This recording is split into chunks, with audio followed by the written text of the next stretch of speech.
అందరికీ నమస్కారం. ముఖ్యంగా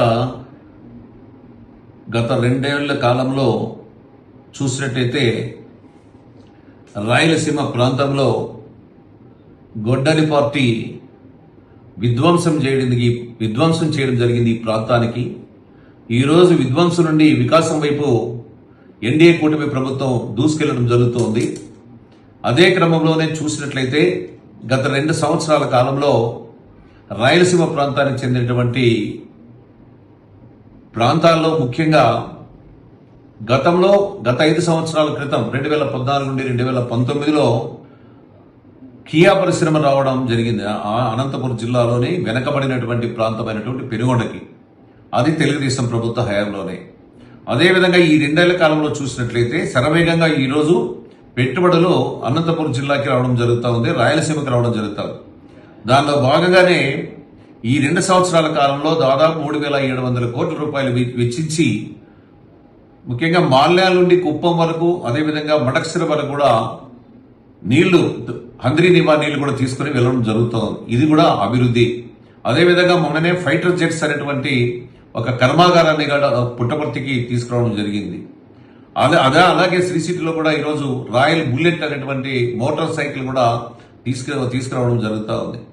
అదేవిధంగా ఓర్వకల్ అయితేనే ఈ ప్రాంతాల్లో కూడా గ్రీన్ ఎనర్జీని కూడా, ఎనర్వబుల్ ఎనర్జీని కూడా తీసుకురావడం జరుగుతోంది.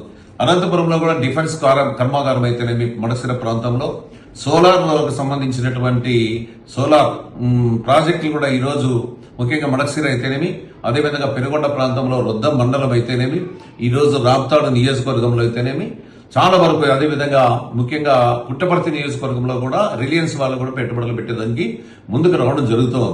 అదేవిధంగా టేక్ లోడ్లు కూడా ఈరోజు పరిశ్రమలు కూడా వస్తున్నాయి. ఎక్కడ చూసినా పరిశ్రమలు లక్షలాది కోట్ల రూపాయలు ఈ రోజు రావడం జరుగుతుంది రాష్ట్రానికి. అదేవిధంగా రాయలసీమకి అయితే రాష్ట్రానికి కూడా ఈ రోజు డాటా సెంటర్స్ అయితేనేమి, ఇలా చెప్పుకుంటూ పోతే చాలా కర్మాగారాలు వస్తున్నాయి ఈ ప్రాంతాలకి.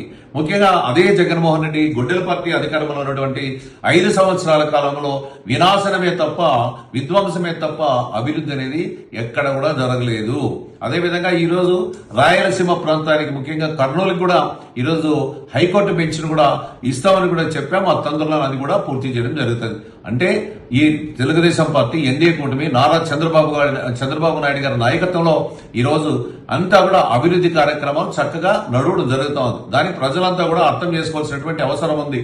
ఈ రోజు మావిగన్ అన్న తర్వాత మావిగన్ అనేది ఒక అందరూ నవ్వుకుంటున్నారు. అసలు ఇది బుద్ధి జ్ఞానం ఉందా ఇతనికి? ఒక ముఖ్యమంత్రి స్థాయిలో ఈ విధంగా నిర్ణయాలు తీసుకుంటున్నాడు. గతంలో కూడా విధ్వంసం చేసేసి రాష్ట్రాన్ని నాశనం చేసాడు, తర్వాత ఇలా మాట్లాడుతున్నారు. ఇలాంటి వ్యక్తి భవిష్యత్తులో కూడా ఇలాంటి వ్యక్తులు వస్తే ఈ రాష్ట్రం ఇంకొక 20 సంవత్సరాలు వెనకబడిపోయే అవకాశాలు కూడా ఉన్నాయి. కాబట్టి విఘ్నులైనటువంటి ప్రజానీకం కూడా అందరూ ఆలోచన చేసి తెలుగుదేశం పార్టీని, ఎన్డీఏ కూటమిని ఆశీర్వదిస్తేనే భవిష్యత్తు రాష్ట్రానికి ఉంటుందని సందర్భంగా తెలియజేస్తున్నారు.